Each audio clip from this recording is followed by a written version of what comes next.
नमस्कार। आज हम बात करेंगे जगन्नाथपुरी से आई एक ऐसी कहानी की जो वाकई दिल को छू जाती है।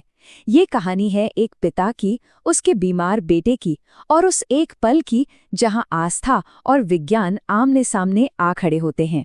तो चलिए देखते हैं कि जब ऐसा होता है तो अंजाम क्या होता है। सोचिए, एक पिता को ये सुनना पड़े। कहानी की शुरुआत ही इन झकझोर देने वाले शब्दों से होती है। ये वो पल था जब मेडिकल साइंस ने, आप कह सकते हैं, अपने हाथ खड़े कर दिए थे और यहीं से एक असाधारण सफर की नींव पड़ी। तो कहानी का पहला हिस्सा है एक पिता की आखिरी उम्मीद। यहाँ हम ये समझने की कोशिश करेंगे कि आखिर वो मेडिकल हालत क्या थी जिसने इस पिता को एक ऐसा कदम उठाने पर मजबूर कर दिया जिसकी कोई कल्पना भी नहीं कर सकता था। 10 ये सिर्फ एक नंबर नहीं है, ये 10 दिन है। पूरे 10 दिन तक वो बेटा आईसीयू में बेहोश पड़ा रहा, कोमा में। और आप समझ सकते हैं कि हर गुजरता दिन उम्मीद की डोर को और कमजोर करता जा रहा था।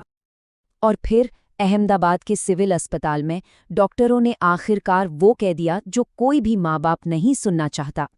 उन्होंने साफ कह दिया कि अब ठीक होने की कोई गुंजाइश नहीं बची है। उन्होंने पिता को सलाह दी कि वो अपने बेटे को घर ले जाएं। तो अब आता है कहानी का दूसरा हिस्सा, जगन्नाथ तक का सफर। जब विज्ञान ने उम्मीद का दामन छोड़ दिया तो उस पिता ने आस्था का हाथ थाम लिया। और ये एक ऐसा फैसला था जो शायद सब कुछ बदलने वाला था। जरा उस मंजर की कल्पना करने की कोशिश कीजिए। एक बाप अपने बेसुध बेटे को गोद में उठाए हुए हैं और अस्पताल से सीधा जगन्नाथपुरी मंदिर की ओर चल पड़ा है। आंखों में बेबसी है, पर दिल में बस एक ही आस बची है, भगवान जगन्नाथ। और अब हम कहानी के उस सबसे अहम मोड़ पर पहुंचते हैं जो मंदिर के अंदर घटा। वहां जितने भी लोग मौजूद थे, उन्होंने जो देखा वो सच में हैरान कर देने वाला था। पिता ने अपने बेटे को सीधे भगवान जगन्नाथ की मूर्ति के सामने लिटा दिया। वो बस फूट फूट कर रो रहा था और अपने बेटे के लिए, उसके जीवन के लिए प्रार्थना कर रहा था। ये एक बहुत ही मार्मिक पल था। और उसी वक्त मंदिर के एक पुजारी जी आगे आए और उन्होंने बच्चे पर भगवान का चरणामृत छिड़का। एक ऐसा रिवाज जिसका हमारे यहाँ बहुत गहरा आध्यात्मिक मतलब होता है। और फिर वो हुआ जिसकी किसी को भी जरा सी भी उम्मीद नहीं थी। चरणामृत छिड़कने के कुछ ही देर बाद उस बच्चे के शरीर में एक हरकत हुई। उसने अपना सिर हिलाया और फिर धीरे धीरे उसने अपनी आंखें खोल दीं। मंदिर में मौजूद हर एक शख्स बस देखता रह गया, एकदम स्तब्ध। और इसके बाद आया कहानी का सबसे भावुक पल। कोमा से बाहर आने के बाद उस बच्चे ने अपने पिता की तरफ देखा और उसके मुंह से जो पहला शब्द निकला वो था बाप दादा। ये एक ऐसा क्षण था जिसने वहां हर किसी को इमोशनल कर दिया। चलिए अब कहानी के चौथे हिस्से पर आते हैं, आस्था का सामना हकीकत से। क्योंकि इस हैरान कर देने वाली घटना के बाद एक बहुत ही जटिल सच्चाई सामने आई। आइए अब जरा पिता का नजरिया जानते हैं। और यहीं पर कहानी एक बहुत दिलचस्प मोड़ लेती है। वो है पिता का अपना नजरिया। देखिए, एक तरफ उन्हें भगवान जगन्नाथ की शक्ति पर अटूट विश्वास है, लेकिन वहीं दूसरी तरफ वो इस बात को भी पूरी तरह समझते हैं कि मेडिकल इलाज कितना जरूरी है।